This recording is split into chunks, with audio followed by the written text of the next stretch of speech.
Good morning बच्चों। Class 2 के बच्चों, आज मैं आपको साइंस का लेसन नंबर 7 डोमेस्टिक एनिमल के बारे में आप लोग को मैं पढ़ाने जा रहा हूँ। हालांकि मैंने कल के वीडियो में मैंने आपको इस चैप्टर के बारे में बहुत सारी चीज़ें बताई थी, लेकिन आज मैं आपको इस चैप्टर का लाइन बाय लाइन पढ़ के मैं आपको बताऊँगा।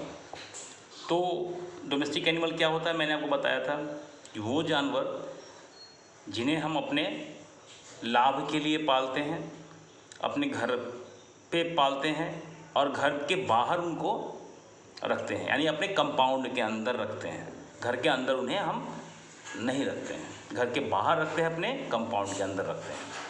ठीक है। और कौन कौन से थे मैंने आपको कल बताया था, लेकिन आज बुक देखिए।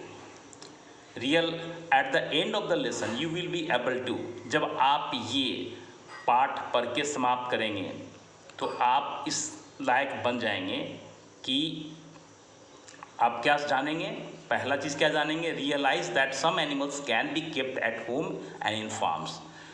मतलब कुछ ऐसे जानवर हैं जो आप घरों में भी पालते हैं या रखते हैं और अपने खेत खलिहानों में भी रखते हैं।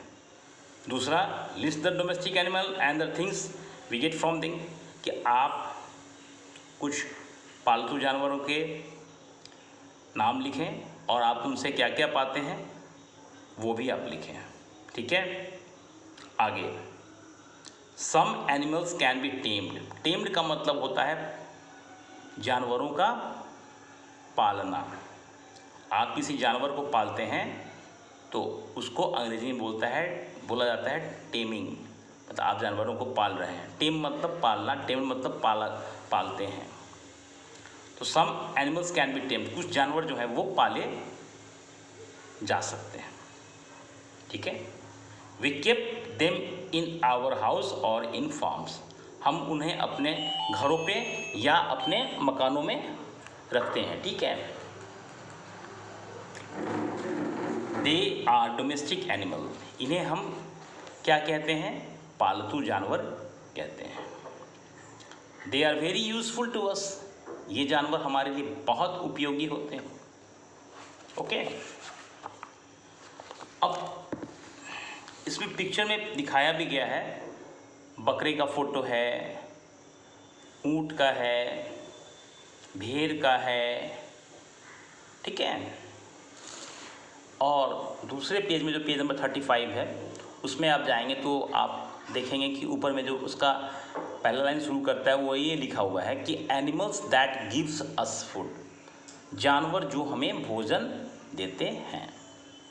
क्या कहता है वो देखिए, we get milk from some animals, कुछ जानवरों से हमें भोजन प्राप्त होता है। सॉरी, मैं गलती बोल गया। We get milk from some animals, कुछ जानवरों से हमें दूध प्राप्त होता है या दूध मिलता है। अब वे जानवर कौन कौन हैं, आप उनका ज़रा फोटो देख लीजिए। बना हुआ है, गाय है, ऊंट है, भैंस है। ऊँटनी का दूध बहुत गाढ़ा होता है, बहुत दूध देती है वो। गाय का दूध हम पीते हैं। भैंस का दूध भी हमारे घर में आता है, चाय बनाने में, दही बनाने में, पीने में भी इस्तेमाल होता है। भैंस का दूध भी बहुत लोग पीते हैं।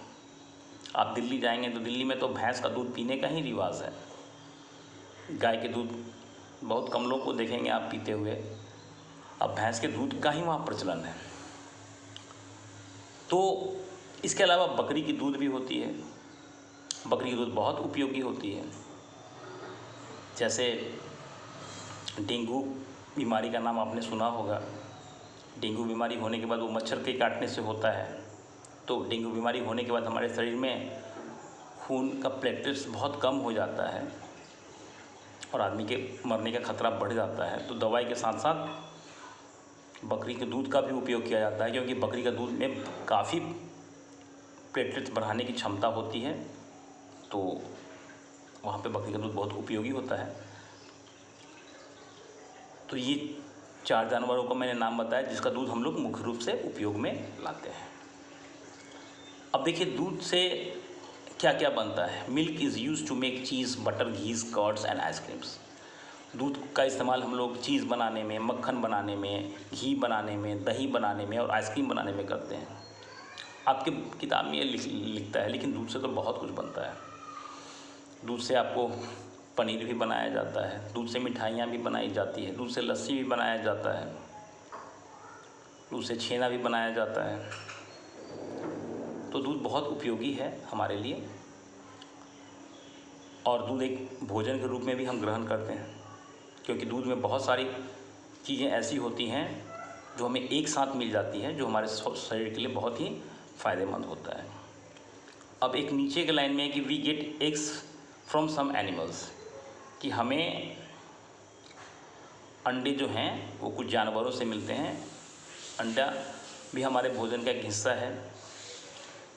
अंडा को बॉयल करके भी खाया जाता है, अंडा का ऑमलेट बना के भी खाया जाता है, अंडा करी भी बना के खाया जाता है। अंडे का बहुत तरह का लोग पकवान भी बनाते हैं नए नए तरीके से। आजकल के ज़माने में बहुत सारी नई चीज़ें आ गई हैं, लोग तरह तरह के इन्वेंशन करने लगे हैं। तो अंडा हमें कौन देता है? तो अंडा तो हमें जानवर से ही प्राप्त होता है। तो मुख्य रूप से हम अंडा जो है वो मुर्गियों का खाते हैं, लेकिन हमारे बाज़ार में बत्तख का भी अंडा आता है। उन्हीं मुर्गियों के अंडे के साथ में उसको घुमाकर वो हमें खिलाता है, हमें पता नहीं चल पाता है। तो अंडा जो है मुख्य रूप से लोग मुर्गियों का और बत्तख का खाता है, ठीक है, खाते हैं, सॉरी। अच्छा, we cook and eat the flesh of some animals. Flesh का मतलब आपको बता दें, फ्लेश का मतलब होता है जानवरों का मांस। मांस के बारे में मैंने आपको बताया था कि मुर्गे के मांस को चिकन बोलते हैं, बकरे के मांस को हम मटन बोलते हैं, ठीक है। अलग अलग जानवर के मांस का नाम अलग होता है। और भी जानवर हैं, फिलहाल मैं नहीं बताऊंगा आपको इस वीडियो में।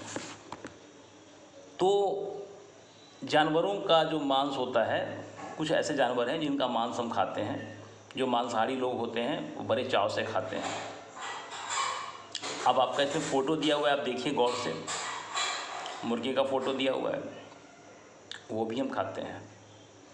बत्तख का फ़ोटो दिया हुआ है, बत्तख का मांस भी लोग खाता है यहाँ पे। चीन में तो बत्तख का मांस बड़े चाव से खाया जाता है। उसके बाद भेड़ का मांस है, लैम्ब मीट। तो भेड़ का मांस जो है वो भी बड़े पैमाने पे लोग खाते हैं।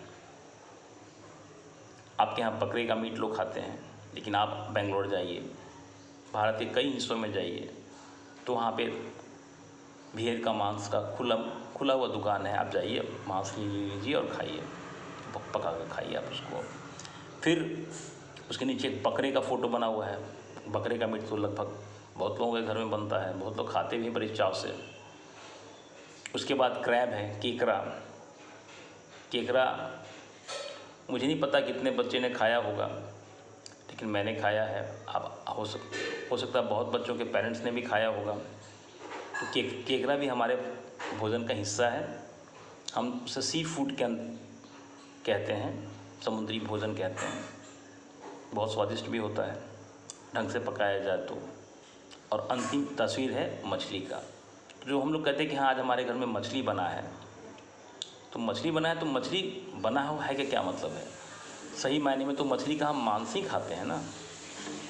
मछली को काट कर उसके शरीर का हिस्सा वो क्या रहता है? वो मछली का मांस ही रहता है, जो हम पका कर खाते हैं। तो आपको इस अच्छी पिक्चर है, और इसमें से 3 तो हमारे घर में बनता ही बनता है। वो है मुर्गे का मांस, बकरे का मांस, मछली। केकड़ा ओकेजनली लोग खाता है। भेड़ का मांस मुझे नहीं लगता कि मुजफ्फरपुर में मिलता होगा या लोग खाते होंगे, लेकिन भारत के बहुत सारे हिस्सों में खाया जाता है। दुनिया में बड़े पैमाने पे भेड़ का मांस खाया जाता है। बत्तख का मांस अब कोई मिलावटी तौर पे कोई खिला दे वो अलग बात है, नहीं तो पूरी दुनिया में बड़े पैमाने पे खाया जाता है। तो आपको आज इस वीडियो में इतना ही। कल ये छोटा चैप्टर है, ये ख़त्म भी हो जाएगा, और इसके बाद मैं आपको इसका क्वेश्चन आंसर भी आपको ग्रुप में मैं डाल दूँगा। तो आपसे हम इसके बाद अगले वीडियो में मिलते हैं। Bye bye.